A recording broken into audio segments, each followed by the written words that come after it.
Paradigm, क्या आप paradigm के बारे में जानते हैं? तो इसको आसान लफ्ज़ों में मैं इस तरीके से बयान करूँगा कि दुनिया को हम जिस तरीके से देखते हैं, सोचते हैं, समझते हैं, वो हमारा पैराडाइम कहलाता है। हमारा पैराडाइम हमारी ज़िंदगी के तजुर्बात के ऊपर बेस करता है। हमारी फैमिली, हमारे दोस्त, हमारे कॉलेजेस, जहाँ से हम बहुत सारी चीज़ों को देखते हैं, दूसरों के पैराडाइम से हम अपना पैराडाइम भी जो है कनेक्ट करते हैं। तो उन सब का जो एक मजमूआ है वो हमारा ख़ुद का पैराडाइम बन जाता है। अगर आप अपनी ज़िंदगी के अंदर एक अहम तब्दीली लेकर आना चाहते हैं तो उसके लिए आपको अपना पैराडाइम बदलना पड़ेगा।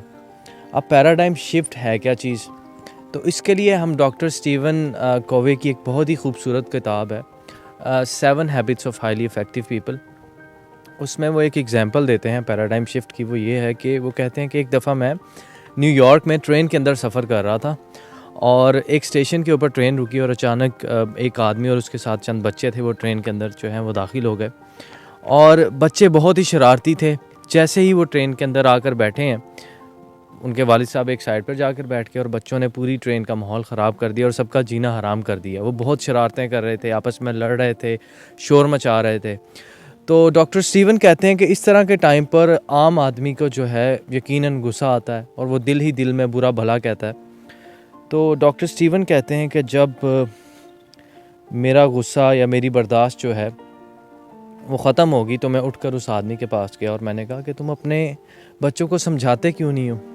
उन्होंने पूरी ट्रेन का जो माहौल है वो ख़राब किया हुआ है और सबका जीना हराम किया हुआ है। तो वो कहता है कि आप बिल्कुल ठीक कह रहे हैं, लेकिन हम अभी अभी हॉस्पिटल से आ रहे हैं और इन बच्चों की जो वालिदा है उनका इंतकाल हो गया, वो इस दुनिया में नहीं रही। तो अब हमें समझ नहीं आ रही कि इस सिचुएशन को हम किस तरीके से हैंडल करें। तो डॉक्टर स्टीवन कहते हैं कि उसी वक्त मेरा जो है पैराडाइम वो शिफ्ट हो गया। अब मुझे बच्चों पर तरस आ रहा था और मैं उनकी मदद करना चाहता था और अब मुझे वही बच्चे जो थे बहुत ही प्यारे लग रहे थे और उन पर मुझे बहुत ही ज़्यादा तरस आ रहा था, उन्हें मैं अपने गले से लगाना चाहता था। तो इस तरीके से जो है इंसान का जो है पैराडाइम शिफ्ट होता है। अब कुछ लोगों का पैराडाइम ये भी हो सकता है कि हम दुनिया में एक मुसाफिर के तौर पर आए हैं और हमने एक दिन इस दुनिया से चले जाना है, तो लिहाजा हमें अपनी जो ज़िंदगी है वो इबादत के अंदर जो है गुजारनी चाहिए। कुछ लोगों का पैराडाइम ये भी हो सकता है कि वो अपने आप को हालात का विक्टिम समझ सकते हैं। वो ये सोच सकते हैं कि ज़िंदगी में मुझे जो कुछ भी मिला है इसकी सारी की सारी वजह वो मेरी किस्मत है। अगर मेरी किस्मत अच्छी होती तो मैं ये कर लेता।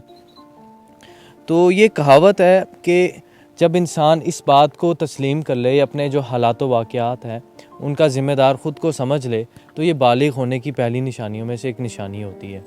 तो अगर आप अपनी ज़िंदगी के अंदर एक अहम तब्दीली लेकर आना चाहते हैं तो उसके लिए सबसे पहले आपको अपना पैराडाइम शिफ्ट करना पड़ेगा। अब मैं पर्सनली नुमान अहमद, मेरा पैराडाइम ये है कि मेरी ज़िम्मेदारी मेरे से शुरू होती है और मेरी फैमिली और इस कायनात के हर इंसान पर जाकर ख़त्म होती है। क्योंकि जब तक ये दुनिया खूबसूरत नहीं होगी, इंसानियत की भलाई नहीं होगी, फ़लाह नहीं होगी, तब तक मेरा जो है ज़िम्मेदारी है वो मुकम्मल नहीं हुई। तो इस तरीके से हर इंसान का जो है पैराडाइम डिफरेंट हो सकता है। अगर आजकल साइंटिफिकली तौर पर देखा जाए तो ये बात साइंटिफिकली तौर पर प्रूवन भी है कि दुनिया में रहने वाले हर जगह के लोगों की, इंसानों की ज़हानत जो है वो एक जैसी होती है। तो फिर क्यों चंद एक अक़वाम जो हैं वो इखलाकी तौर पर बहुत आगे हैं हमसे और वो तरक्की याफ्ता हैं और हम जो हैं एक थर्ड वर्ल्ड कंट्री जो है इसके तौर पर देखे जाते हैं दुनिया में। तो ये बेसिकली जो हमारे पैराडाइम का जो मजमूआ है यही सारी उसकी रीज़न है। ये एक बुनियादी बात मैं आपको बता रहा हूँ जो कि मेरे ख़यालात के मुताबिक और जिसको मैंने स्टडी किया या समझा।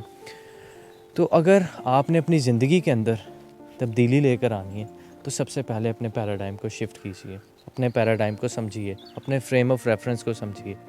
जब तक आप अपना फ्रेम ऑफ रेफरेंस नहीं बदलेंगे तब तक आपकी ज़िंदगी नहीं बदलेगी और हमारी ज़िंदगी के अंदर आने वाले तमाम हालात और वाक़यात के ज़िम्मेदार हम खुद होते हैं और हमारा फ्रेम ऑफ रेफरेंस होता है और हमारा पैराडाइम होता है।